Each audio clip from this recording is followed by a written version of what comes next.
Supreme court के आईनी bench ने फौजी अदालतों को 85 मुल्ज़िमान के फैसले सुनाने की इजाज़त दे दी। आईनी बेंच ने करार दिया कि फौजी अदालतों के फैसले सुप्रीम कोर्ट में ज़ेर अल्तवा मुकदमे के फैसले से मशरूत होंगे। फौजी अदालतों में एस विलियम्स के ट्रायल के केस की समाअत जस्टिस अमीनुद्दीन खान की सरबराही में 7 रुकनी आईनी बेंच ने की। आईनी बेंच ने कहा कि जिन मुल्ज़िमान को सजाओं में रियायत मिल सकती है वो रियायत देकर रिहा किया जाए। जिन मुल्ज़िमान को रिहा नहीं किया जा सकता उन्हें सजा सुनाने पर जेलों में मुंतकिल किया जाए।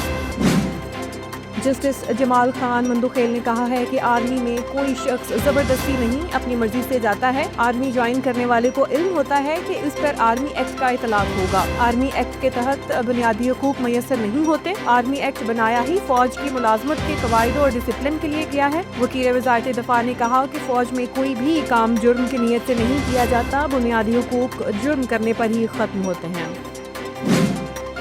वज़ारत दफ़ा के वकील ख्वाजा हारिस ने दलाइल में बताया कि सुप्रीम कोर्ट के फैसले में खराबियां हैं, जिस पर जस्टिस जमाल खान मंदुखेल ने रिमार्क्स दिए कि अदालती फैसले को इतना बेतौकीर तो ना करें कि इसे ख़राब कहें। जिस पर ख्वाजा हारिस ने जवाब दिया कि मुआज़रत ख्वाह हूँ, मेरे अल्फाज कानूनी रवैयत के नहीं थे। जस्टिस मोहम्मद अली मज़हर ने कहा कि कल भी कहा था कि 9 मई के वाक़यात की तफसीलात फराहम करें। फ़िलहाल तो हमारे सामने मामला सिर्फ कोर्ट कमांडर हाउस का ही है। अगर केस सिर्फ कोर्ट कमांडर हाउस तक ही रखना है तो ये भी बता दें। खान साहब जल्द आंखें खोलें, अपनी बेगम से जान छुड़वाएं। सेनेटर फैसल वागड़ा ने कहा है कि बानी पीटीआई जेल से बाहर नहीं आएंगे क्योंकि बहुत ताख़ीर हो गई है। दुआ होगी फैज़ हमीद और हवारियों की बात सजाए मौत तक ना जाए। फैज़ हमीद ने शवाहिद और सबूत दे दिए। बानी पीटीआई पर कातिलाना हमले का केस बहुत अहम है। एक और केस है, जब वो सामने आएगा तो बानी पीटीआई के पैर के नीचे से ज़मीन निकल जाएगी। वज़ीर-ए-आज़म मोहम्मद शहबाज शरीफ ने शाम से पाकिस्तानी शहरियों की बाहिफाजत वापसी को यकीनी बनाने के लिए फौरी इक़दामात पर मुतल्लिका हुक्काम को खराज तहसीन पेश किया। वज़ीर-ए-आज़म ने खुद इस अमल की निगरानी की और शाम में फंसे पाकिस्तानियों के इनखला के लिए एक जामे मंसूबा तैयार करने पर वज़ारत ख़ारजा और NDMA के हुक्काम की कोशिशों को भी सराहा। शाम में मुसल्लह अफराद ने मौजूद सदर बशारुल असद के वालिद हाफिज अल असद के मकबरे को आग लगा दी। गैर मुल्की मीडिया के मुताबिक मुसल्लह अफराद ने शाम के साबिक सदर और बशारुल असद के वालिद हाफिज अल असद के आबाई इलाके करदाहा में वाक़े उनके मकबरे को नजर आतिश कर दिया। आग लगाने वाले अफराद ने नारे भी लगाए।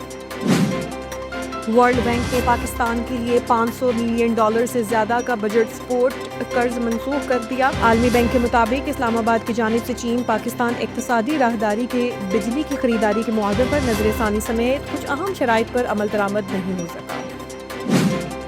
लाहौर मोटरवे पर हादसा, जाम बहक अफराद की गाड़ी से 1 करोड़ रुपए का कैश बरामद। मोटरवे पुलिस ने 1 करोड़ का कैश लवाहिकीन के हवाले करके उम्दा मिसाल कायम कर दी। तर्जुमान के मुताबिक लाहौर से मुल्तान जाने वाली कार टायर फटने की वजह से हादसे का शिकार हुई थी, जिसके इतला मिलते ही मोटरवे पुलिस ने शदीद जख्मियों को अस्पताल मुंतकिल किया। इस दौरान तलाशी लेने पर कार से 1 करोड़ रुपए नकद और मोबाइल फोन मिले थे।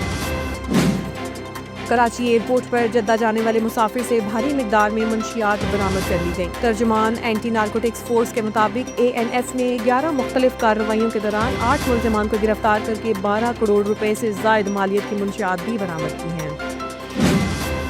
अमरीकी रियासत कैलिफोर्निया के जंगलात में लगी आग ने मशहूर बरतानवी अदाकारा जीन सिमोर के घर को भी अपनी लपेट में ले लिया, जिसके बाइस अदाकारा को घर छोड़ना पड़ गया। 73 साल अदाकारा ने आग और फायर फाइटर्स की आग बुझाने की कोशिशों की तस्वीर सोशल मीडिया पर शेयर कर दी। और सना जावेद की बोल्ड लुक ने सोशल मीडिया पर बहस छेड़ दी। शोएब मलिक की अहलिया ने इंस्टाग्राम पर अपने एक शूट की तस्वीर शेयर की, जिसमें वो मुकम्मल स्याह लिबास में स्टाइलिश अंदाज में नजर आई। बोल्ड स्टाइल पर सोशल मीडिया सारिफीन तनकीद करने लगे।